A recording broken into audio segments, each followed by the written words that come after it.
Assalamualaikum warahmatullahi taala wabarakatuh. Ketemu lagi Bapak Ibu dengan channel Education and Sport. Sahabat matematika, matematika itu mengasihkan. Sebelum saya mulai pembahasan mengenai soal-soal PPPK tahun 2021, saya mengingatkan kepada Bapak Ibu untuk klik subscribe, like, and subscribe-nya, kemudian tekan loncengnya, agar Bapak Ibu tidak ketinggalan informasi mengenai soal-soal PPPK tahun 2021. Karena like and subscribe itu tidak bayar Bapak Ibu, ya gratis. Sepele bagi Bapak Ibu, bagi kami merupakan suatu hal yang sangat besar sekali, karena like dan subscribe dari Bapak Ibu merupakan satu tonggak bagi tetap eksisnya channel Education and Sport ini. Baiklah Bapak Ibu, ya silahkan yang belum tekan subscribe dan like-nya silahkan ditekan. Kepada yang sudah, saya ucapkan terima kasih yang sebanyak-banyaknya. Kemudian untuk yang belum, saya doakan untuk segera mengklik like and subscribe-nya. Oke Bapak Ibu, kita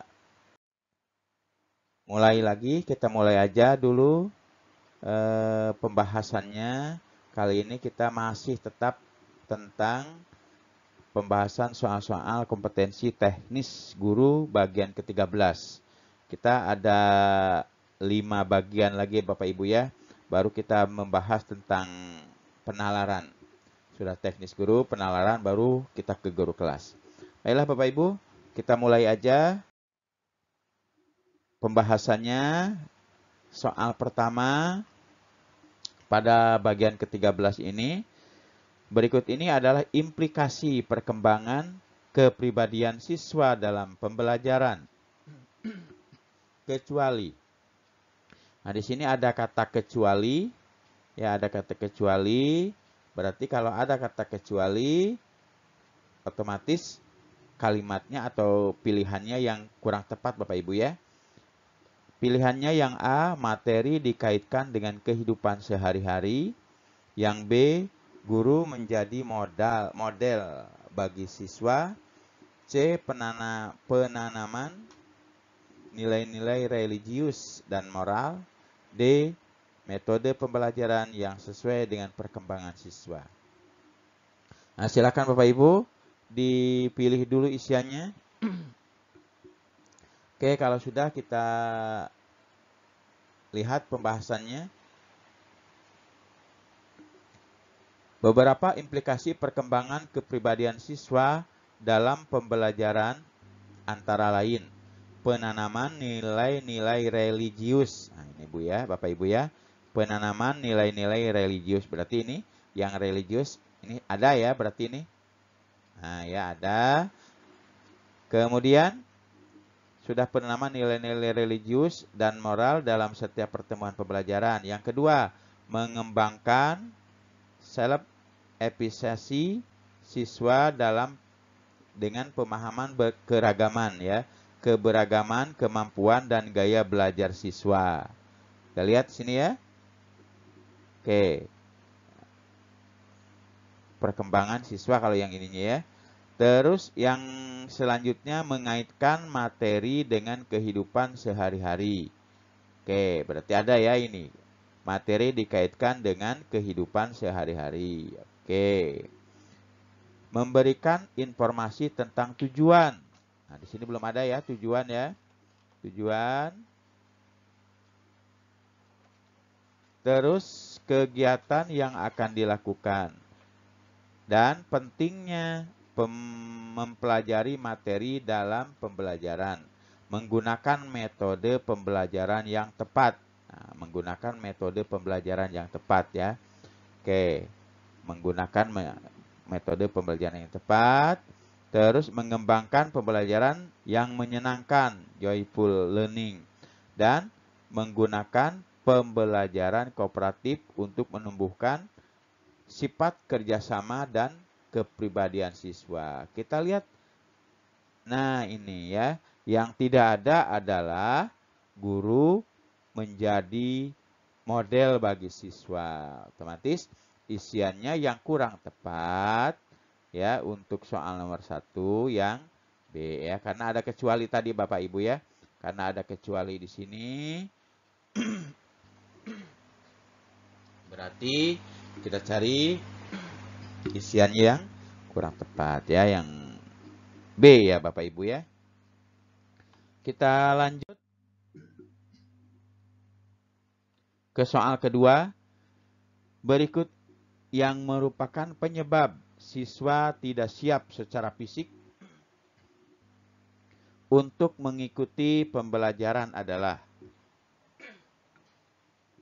Berarti di sini ketidaksiapan siswa ya secara fisik. Ini apa yang mengakibatkannya ya? Kita lihat yang A, tidur hingga larut malam karena menonton sepak bola. Yang B, lebih memilih menyelesaikan membaca komik dibandingkan buku pelajaran. Yang C, lupa mengerjakan tugas sehingga tidak mau masuk sekolah. Yang D, selalu bercanda dengan teman sebangku sebelum pelajaran dimulai. Saya kira Bapak Ibu sudah pada ini ya. Langsung aja karena saya yakin Bapak Ibu sudah pada tahu isiannya. Jadi salah satu penyebab tidak siapnya fisik siswa mengikuti pelajaran adalah karena siswa tidur terlalu larut ya. Terlalu larut, malam sekali dia jam 12, jam 1, apalagi sampai jam 3 baru tidur, otomatis dia tidak bisa mengikuti pelajaran dengan baik. Jadi isiannya adalah yang A. Oke, kita lanjut Bapak Ibu. Oke ya, sudah tadi ya isiannya yang A. Yang nomor 3 lagi Bapak Ibu. Oke, nomor 3.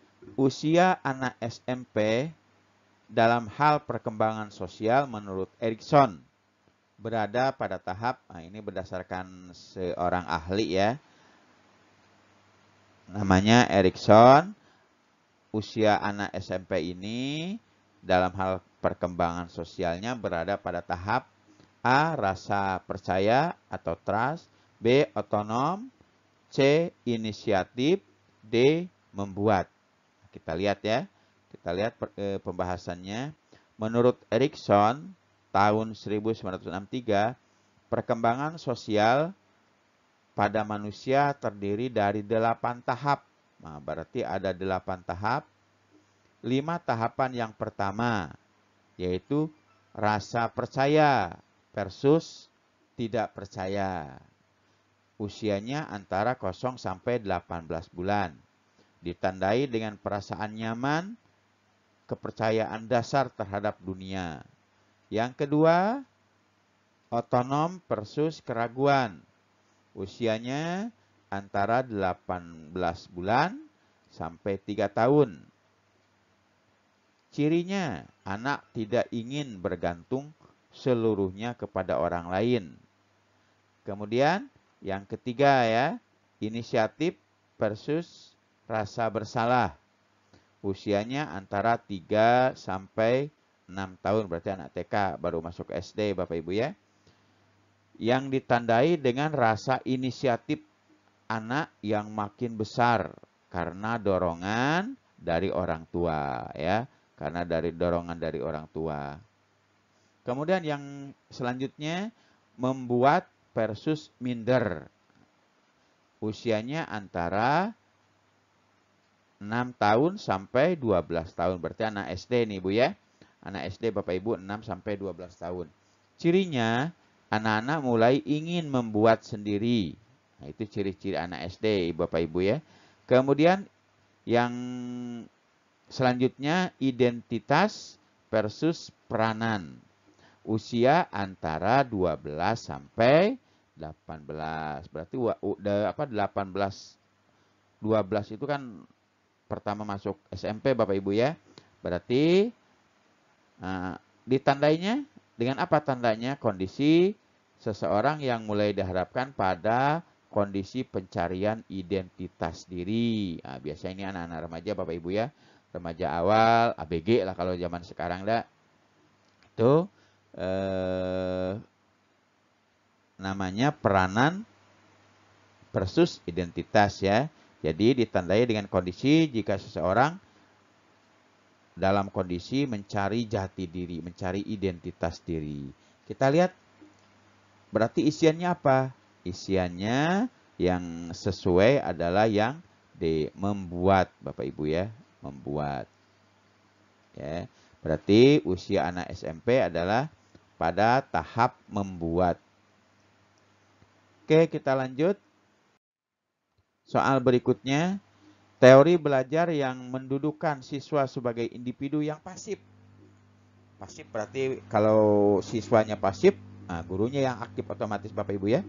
Respon atau perilaku tertentu dengan menggunakan metode pelatihan atau pembiasaan semata. Munculnya perilaku akan semakin kuat bila diberikan penguatan dan akan menghilang bila dikenai hukuman. Merupakan pengertian dari teori belajar A. Behaviorisme, B. Humanistis, C. Sibernetik, D. Kontraktivis. Oke, kita lihat.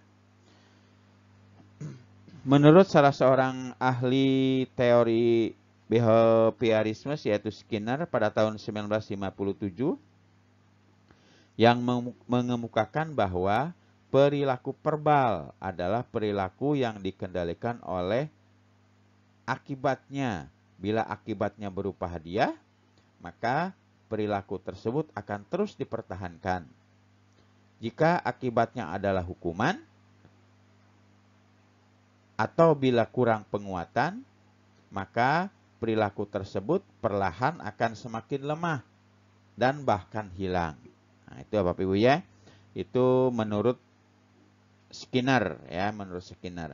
Jadi kalau diinikan dengan soal, maka ya, karena ini pasif ya, otomatis. Nah, di sini respon anak perilaku menggunakan metode pelatihan dan pembiasaan. Munculnya perilaku semakin kuat bila diberi penguatan dan akan menghilang dikenai hukuman. Otomatis ini sesuai dengan teori yang diungkapkan oleh Skinner yaitu behaviorisme. Yang A isiannya Bapak Ibu ya. Kalau kita lanjut nomor 5, teori belajar kognitif mulai berkembang pada abad terakhir sebagai protes teori perilaku yang telah berkembang sebelumnya. Peneliti yang mengembangkan teori kognitif adalah, berarti teori kognitif ini merupakan hasil protes Bapak Ibu ya, sebagai protes atas teori-teori sebelumnya ya. Yang peneliti yang mengembangkan teori kognitif ini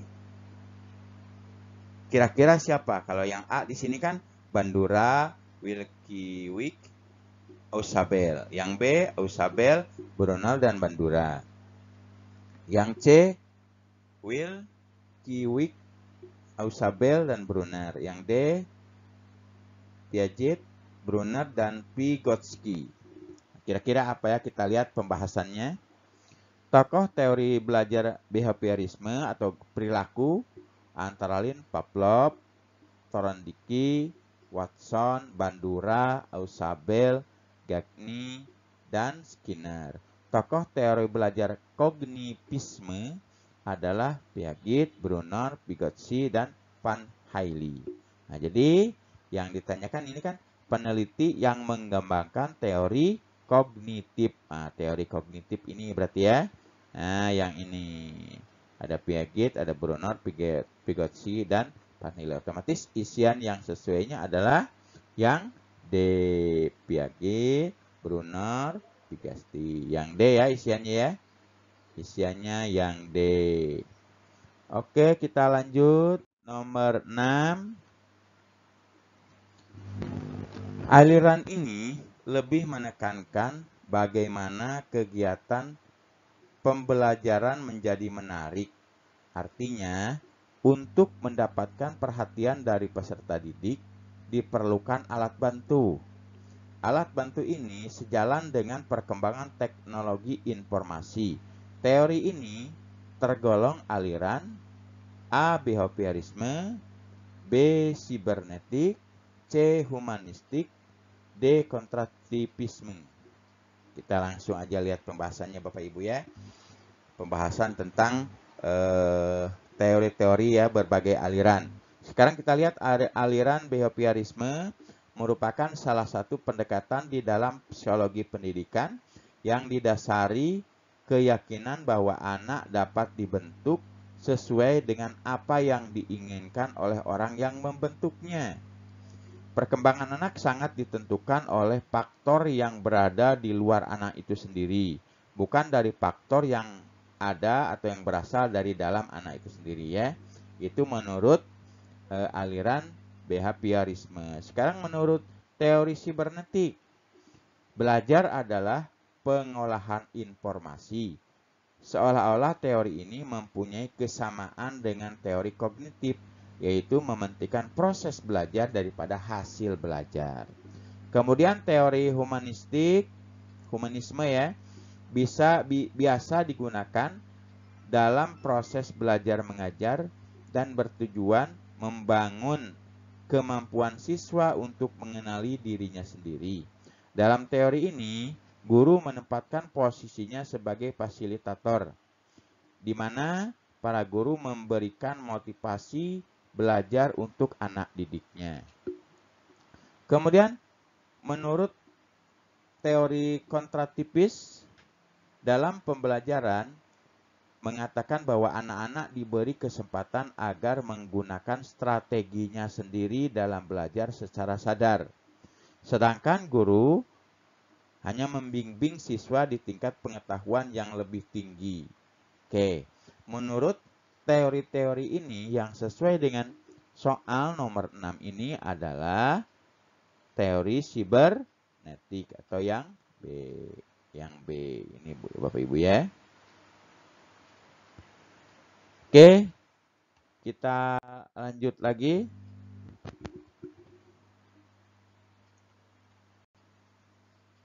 Soal ke-7, suatu tahap di mana siswa meninjau kembali dan meringkas apa yang telah dipelajari dan guru membantu membuat sintesis dengan melengkapi survei secara global terhadap apa-apa yang telah dipelajari siswa disebut tahap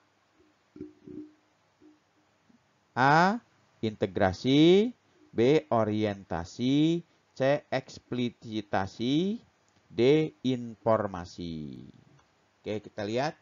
Teori pembelajaran Van Hailey ada 5 fase. Yang pertama fase informasi, yakni guru dan siswa menggunakan tanya jawab dan kegiatan observasi tentang objek-objek yang dipelajari pada tahap berpikir yang bersangkutan. Oke, itu yang pertama ya. Informasi. Yang kedua, fase orientasi ya. Fase orientasi langsung atau fase orientasi langsung, yakni siswa menggali topik yang dipelajari melalui alat-alat yang disiapkan oleh guru. Berarti guru sudah menyiapkan alat-alatnya Bapak Ibu ya. Kemudian fase yang ketiga, fase penjelasan, yakni siswa menyatakan pandangannya yang muncul mengenai struktur yang diobservasi dan guru membantu siswa menggunakan bahasa yang tepat dan akurat. Kemudian fase yang keempat, fase orientasi bebas, yakni siswa menghadapi tugas-tugas yang lebih kompleks berupa tugas yang memerlukan banyak langkah, banyak cara, dan open-ended. Itu yang keempat. Dan yang kelima, integrasi, yakni siswa meninjau kembali dan meringkas apa yang telah dipelajari. Guru membantu mensintesis dengan survei secara global terhadap apa yang telah dipelajari siswa. Berarti kita dapat langsung jawabannya Bapak Ibu ya. Integrasi. Oke, kita lihat isiannya. Ya, isiannya tepat ya, integrasi. Berarti yang A Bapak Ibu ya. Yang A isiannya. Kita lanjut ke soal nomor 7. Nomor 8 lagi Bapak Ibu ya. Suatu proses di mana seorang individu yang lebih banyak pengetahuannya membantu individu yang lebih sedikit pengetahuannya untuk menuntaskan masalah melampaui tingkat kemampuannya disebut. Berarti kalau kata orang kita nih, orang yang berilmu tinggi membantu orang yang ilmunya kurang, masih kurang Bapak Ibu ya.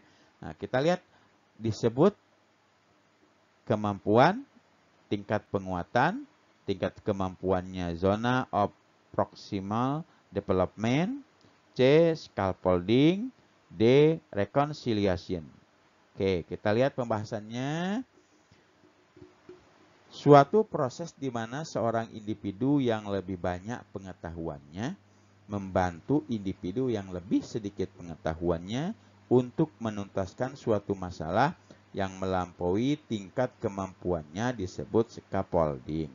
Scaffolding digunakan sebagai intervensi tidak langsung dalam proses pembelajaran, baik dalam bentuk interaksi atau komunikasi, belajar maupun teks yang bermanfaat untuk mendorong pencapaian perkembangan aktual siswa menuju perkembangan potensial. Kita sudah langsung dapat jawabannya Bapak Ibu ya, yaitu yang C, scaffolding ya.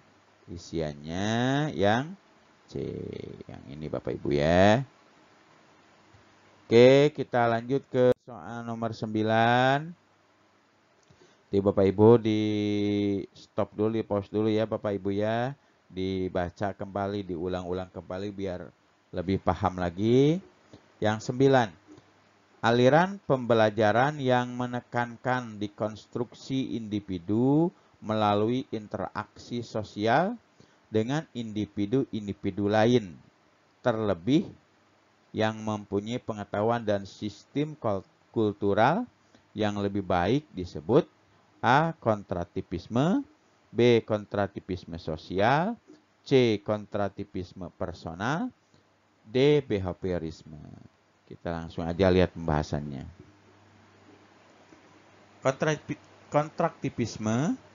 Kontraktivisme sosial memandang bahwa belajar merupakan suatu proses pengkonstruksian pengetahuan yang diperoleh secara individu melalui proses interaksi dengan objek yang dihadapi serta pengalaman sosial. Teori ini dikembangkan oleh Vygotsky. Berarti isiannya adalah kontraktivisme sosial. Isiannya yang B, kontraktivisme sosial Bapak Ibu ya, yang B isiannya.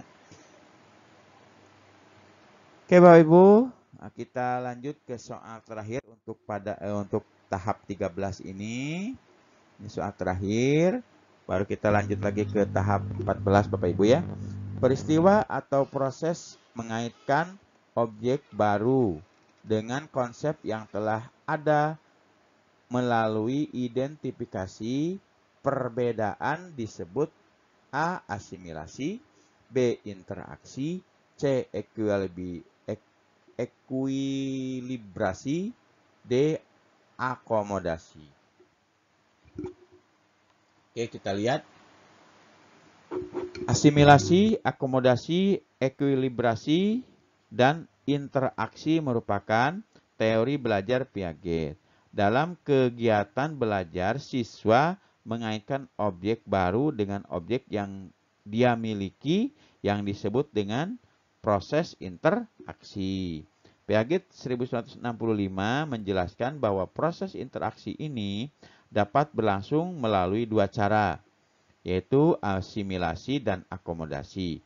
Menurut Piaget 1965, asimilasi adalah mekanisme intelektual yang menghubungkan fakta-fakta mendasar yang berfungsi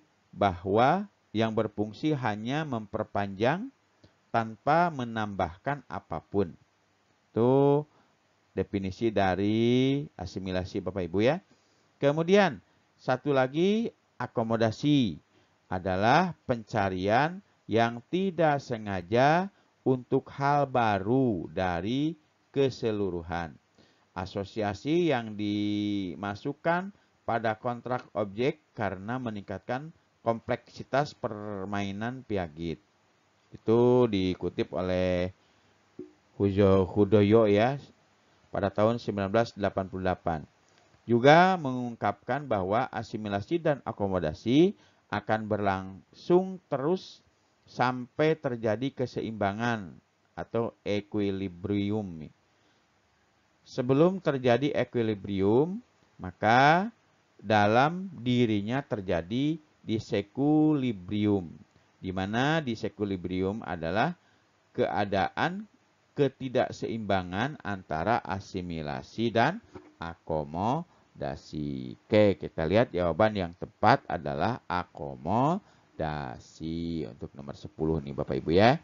Akomodasi. Oke Bapak Ibu. 10 soal sudah untuk tahap ke-13 ini sudah selesai. Nanti Bapak Ibu di stop, ulang-ulang Ibu-Ibu ya, biar lebih mengerti lagi, biar lebih paham lagi. Itu aja untuk tahap atau bagian ke-13 ini Bapak Ibu ya. Sebelum saya akhiri, saya ingatkan kembali untuk Bapak Ibu tekan like dan subscribe, kemudian tekan loncengnya agar tidak ketinggalan video pembahasan soal-soal kompetensi pada teknis ya, terutama untuk PPK ke bagian ke-14 ya, bagian ke-14 setelah ini. Oke, sekali lagi yang sudah klik like dan subscribe-nya, saya ucapkan terima kasih karena like dan subscribe yang Bapak Ibu berikan merupakan modal bagi kami untuk tetap eksis di channel atau di YouTube ini. Itu aja yang bisa saya sampaikan Bapak Ibu ya. Jika menurut Bapak Ibu video ini bermanfaat bagi kita semuanya, bagi saudara Ibu, bagi saudara Bapak, teman-teman sejawat, ya teman di sekolah, silahkan bagikan video ini bisa melalui media sosial seperti Facebook, Instagram, WA, dan lain-lain. Atau juga bisa langsung kasihkan channelnya, channel Education and Sport pembahasan ya. Bisa langsung dikasihkan ke teman-teman dekat Ibu. Oke Bapak Ibu, saya ucapkan terima kasih. Saya akhiri. Wabillahi taufik wal hidayah. Wassalamualaikum warahmatullahi wabarakatuh. Sampai ketemu lagi pada pembahasan soal-soal PPPK tahun 2021 pada bagian ke-14.